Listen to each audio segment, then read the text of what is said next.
Donc je vais vous parler du stéricode qui va vous montrer comment nous traçons en fait la stérilisation. Lisa vient de terminer, donc je vais sortir la charge stérile, je vais l'étiqueter. Voilà.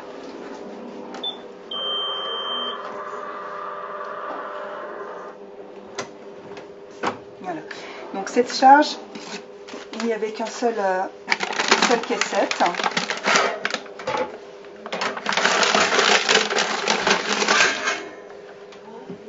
Chaque personne qui a accès au stéricode a son petit signet et on a chacun un petit code d'accès. Et je vais donc rentrer mon code d'accès.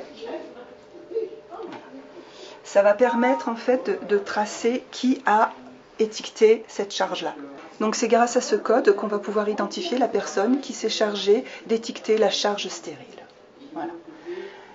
Nous avons au cabinet de stérilisateur. Celui-ci est le stérilisateur A. Mon stéricode me dit que pour le stérilisateur A, nous en sommes à la charge 5801. Je vais vérifier qu'en effet. Voilà. Toujours bien faire attention que vous allez rentrer des étiquettes sous le bon numéro de charge. Je suis OK. J'ai plusieurs types de cycles à valider. Donc là, il s'agit d'un cycle prion. J'ai des cycles Helix, Bowidic et des tests de vide éventuellement. Mais là, il s'agit d'un cycle prion. Voilà. Ensuite, nous avons créé des onglets pour chaque type d'activité de soins. Et dans chaque onglet, nous avons rangé tous les instruments qui y avaient trait. Donc, on a un onglet soins, on a un onglet chirurgie. Alors, on a pris des photos, on peut rentrer des photos des articles. Nous, on a pris des photos pour faciliter les tâches aux nouvelles paro. Il y a fort peu de choses. Endo, pareil. Implanto, plus. Rotatif. Et prothèse. Voilà. La caissette que je viens de ressortir se trouve dans l'implantologie et il s'agit d'une trousse piezo. Donc je sélectionne piezo. J'aurais par exemple eu 2 caisses, j'aurais sélectionné du coup la quantité 2. Quand on sort les instruments du Lisa, je recommande de les ranger par activité, soins, chirurgie, tel que vous avez rangé vos onglets, car comme ça après quand vous commandez vos étiquettes, c'est beaucoup plus simple.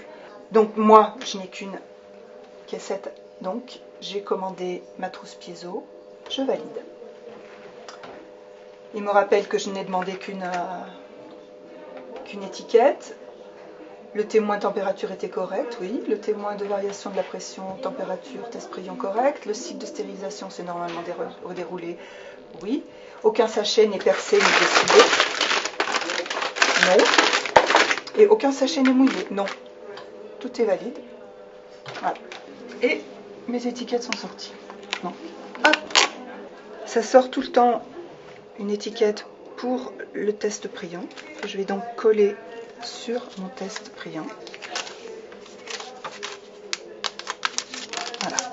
Avec le numéro du cycle. Donc le cycle A, car c'est le stérilisateur A, c'était le cycle 5801.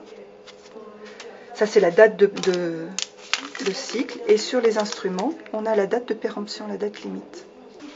Telle que le veut la législation, c'est donc 2 mois. Donc je vais coller mon étiquette